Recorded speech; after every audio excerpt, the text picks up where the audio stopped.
السلام علیکم، خوش آمدید۔ آج کل ایک سیاسی جماعت پر پابندی کے حوالے سے خبریں گرم ہیں، تو آج ہم اس پہ بات کریں گے۔ ہمارے ساتھ موجود ہیں فافن سے صلاح الدین صفدر۔ جی صلاح الدین، کیا آئین اور قانون کسی بھی جماعت پر پابندی لگانے کی اجازت دیتی ہے؟ جی بالکل شانزہ، جو ہمارا آئین کا آرٹیکل 17 ہے، جہاں پہ یہ بات کی گئی ہے کہ شہریوں کو سیاسی جماعت بنانے کا یا اس کو جوائن کرنے کا حق حاصل ہے، اسی آرٹیکل کے اندر ہی ساتھ میں پارٹیز کے اوپر کچھ ریسٹرکشنز لگانے کی بھی بات کی گئی ہے، اور پارٹیز کی جو وہ ریسٹرکشنز ہیں ان کے بارے میں کہا گیا کہ قانون کے تحت جو اس کو اس سارے پروسیس کو جو ہے وہ ریگولیٹ کیا جائے گا۔ تو ریسٹرکشن کی بنیاد جو ہے وہ یہ بتائی گئی ہے کہ کوئی ایسی پارٹی ہو جو پاکستان کی سالمیت اور خود مختاری کے خلاف کام کر رہی ہو، اس کے بارے میں فیڈرل گورنمنٹ جو ہے وہ ایک ڈیکلریشن جاری کر سکتی ہے۔ اس ڈیکلریشن کو پھر سپریم کورٹ کو بھجوایا جاتا ہے، اور پھر سپریم کورٹ اس کے اوپر فیصلہ کرتی ہے کہ آیا یہ ڈیکلریشن ٹھیک ہے یا نہیں۔ اور اگر وہ فیصلہ کر دے تو اس صورت میں وہ پارٹی کو پھر ایک پورا قانونی طریقہ کار ہے، اس کے مطابق پارٹی کو جو ہے وہ تحلیل تصور کیا جاتا ہے۔ تو آپ ہمیں یہ بتائیں کہ کس بنیاد کے اوپر جماعتیں جو ہیں وہ تحلیل کی جا سکتی ہیں؟ اچھا، یہ جو پورا پروسیس ہے، یہ الیکشنز ایکٹ 2017 جو بنایا گیا، اس کے اندر لکھا ہوا ہے، اس کا سیکشن 212 ہے، جس کے اندر مختلف باتیں لکھی ہوئی ہیں تحلیل سے متعلق کہ یہ کیسے ہوگی۔ اس میں 3 گراؤنڈز بتائی گئی ہیں کہ 3 گراؤنڈز کے اوپر کسی پارٹی کو تحلیل کرنے کا ریفرنس بھیجا جا سکتا ہے۔ ایک اس میں وہی کہ پاکستان کی سالمیت یا خود مختاری کے خلاف کام کر رہی ہو پارٹی، یا نمبر 2 کہ کوئی پارٹی جو ہے وہ دہشت گردی میں ملوث ہو، اور نمبر 3 کہ وہ فارن ایڈڈ پارٹی ہو۔ تو ان 3 گراؤنڈز کے اوپر 3 بنیادوں پہ جو ہے وہ کسی سیاسی جماعت کو تحلیل کرنے کی کارروائی شروع کی جا سکتی ہے۔ تو فورن ایڈ پارٹی سے کیا مراد ہے؟ اچھا، فارن ایڈڈ پارٹی کی بھی وضاحت کی گئی ہے قانون کے اندر کہ فارن ایڈڈ کیا ہوگی۔ فارن ایڈڈ کوئی ایسی پارٹی ہو سکتی ہے جو کسی دوسرے ملک کی حکومت یا کسی دوسرے ملک کی سیاسی جماعت کے ایما پہ بنائی گئی ہو، اس کے کہنے پہ بنائی گئی ہو، یا ان سے وابستہ ہو کسی طرح، تو ایفیلیٹڈ ہو یا ان کے کہنے پہ بنائی گئی ہو۔ دو تو یہ گراؤنڈز ہو گیا، اور تیسری گراؤنڈ یہ ہے کہ اس کو کسی فارن گورنمنٹ یا کسی فارن پولیٹیکل پارٹی یا فارن نیشنلز کی طرف سے مالی امداد دی گئی ہو، یا مالی کے علاوہ کوئی دوسری امداد بھی ہو سکتی ہے، ان کائنڈ کچھ ایڈ بھی آ سکتی ہے، کچھ ایکوپمنٹ دے دیا یا کچھ اس طرح کی چیزیں۔ پاکستان کی کوئی بھی پولیٹیکل پارٹی جو کسی دوسرے ملک کی حکومت سے یا فارن نیشنل سے کوئی فنڈنگ لے رہی ہو، تو اس کو فارن ایڈڈ پارٹی جو ہے وہ ڈکلیئر کیا جا سکتا ہے۔ ڈکلیریشن کے بعد کیا ہوتا ہے؟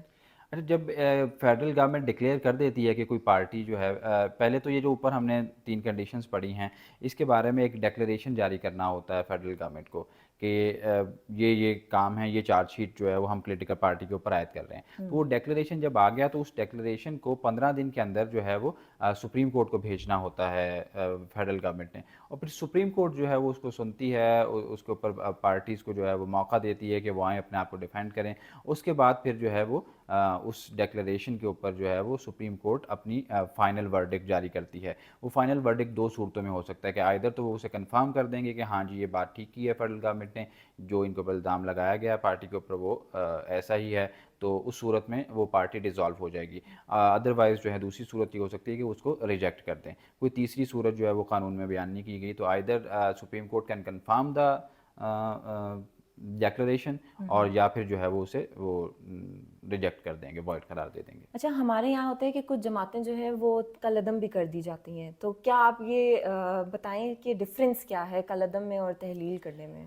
ہاں جی، یہ کالعدم اور تحلیل کرنا 2 الگ لیگل پروسیسز ہیں۔ جو ڈسولوشن کا پروسیس ہے، تحلیل کرنے کا پروسیس ہے، وہ الیکشنز ایکٹ 2017 کے تحت ہوتا ہے، اور وہ سیاسی جماعتوں کو تحلیل کیا جاتا ہے، اور اس کے کانسیکوینسز یہ ہیں کہ جب کوئی پارٹی ڈیزالو ہو جاتی ہے تو اس کا پورا جو انٹائر اسٹرکچر ہے، جو آرگنائزیشنل اسٹرکچر جو ہے وہ نل اینڈ وائڈ ہو جاتا ہے، اس کی کوئی لیگل حیثیت نہیں رہتی، اچھا، اور اس کے ساتھ ساتھ جو ان کے ممبرز ہیں، ممبرز آف پارلیمنٹ یا ممبرز آف پروونشل اسمبلیز یا ممبرز آف لوکل گورنمنٹ، وہ سارے جو الیکٹڈ ہوتے ہیں وہ بھی نااہل ہو جاتے ہیں۔ جبکہ جو کالعدم قرار دینے کا طریقہ کار ہے، جس کو پراسکرائبڈ آرگنائزیشنز بھی کہا جاتا ہے، کالعدم تنظیموں کو، تو وہ اینٹی ٹیررزم ایکٹ کے تحت ہوتا ہے، اور وہ کسی سیاسی جماعت کے لیے مخصوص نہیں ہے، وہ کوئی فلاحی تنظیمیں بھی ہو سکتی ہیں جن کے اوپر حکومت کو شک ہو کہ یہ شاید دہشت گردی میں یا ان کی معاونت میں ملوث ہیں، تو وہ ایک الگ پروسیس ہے جو کہ ہوتا ہے۔ اس کے اندر کسی پارٹی کو جب گورنمنٹ جو ہے ایگزیکٹو آرڈر کے ذریعے سے پراسکرائب قرار دے دیتی ہے، تو پھر گورنمنٹ کے پاس ایک لیگل اختیار آ جاتا ہے کہ وہ ان کے آفیسز سیل کر سکتی ہے، ان کے جو آفس بیئرز ہیں ان کو بھی پراسکرائبڈ جو پرسنز ہیں ان کی لسٹ میں ڈال سکتی ہے. ان کی جو فنڈنگ جو ہے وہ اس کے اوپر کچھ ایکس لگا سکتی ہے کہ بینکس ان کو قرضے نہ دے سکیں, ان کو پاسپورٹ جاری نہیں ہو سکتے, تو وہ پروسیس الگ ہے. لیکن کالعدم قرار دینے کے کانسیکوینسز, پولیٹیکل کانسیکوینسز جو ہیں وہ بھی ڈفرینٹ ہوتے ہیں, کہ اس صورت میں کالعدم قرار دینے کی صورت میں کسی پارٹی کے جو ممبرس ہیں پارلیمنٹ کے یا صوبائی اسمبلیوں کے, وہ ریمائنڈر پیریڈ کے لیے نااہل نہیں ہوتے. تو یہ فرق ہے. کسی سیاسی جماعت کو بھی کالعدم قرار دیا جا سکتا ہے, ماضی میں ہم نے اس کی مثالیں دیکھی ہیں. تو یہ فرق بہرحال موجود رہتا ہے. جیسے کہ ریسنٹلی جو ہے وہ تحریک لبیک پاکستان کو 2021 میں غالباً کالعدم قرار دیا گیا تھا ایک بریف پیریڈ کے لیے. تو لیکن ان کے جو ممبرس تھے, جو سندھ اسمبلی میں اس وقت 2 ممبرس تھے ان کے الیکٹڈ, ایک ریزرو سیٹ پہ تھیں, وہ تینوں ممبرز نے اپنی ٹرم پوری کی تھی.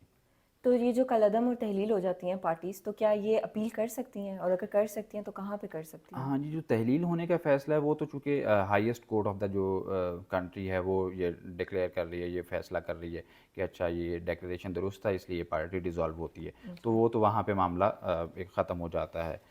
لیکن جو کالعدم والا پروسیس ہے اس کے اندر ایک پورا جو اینٹی ٹیررزم ایکٹ ہے اس کے اندر بھی طریقہ کار دیا گیا ہے کہ ایک ریویو بورڈ ہوگا جس کے اندر جو پراسکرپشن ہے اس کو ریویو کی درخواست دی جا سکتی ہے. اور اس کے علاوہ چونکہ وہ ایگزیکٹو آرڈر ہے تو اس کے خلاف جو کورٹس ہیں ان سے رجوع کرنے کا فورم تو بہرحال اوپن رہتا ہے.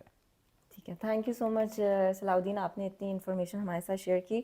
تھینک یو سو مچ. انشاءاللہ ملتے ہیں ہم اپنی نیکسٹ ایپیسوڈ میں. خدا حافظ.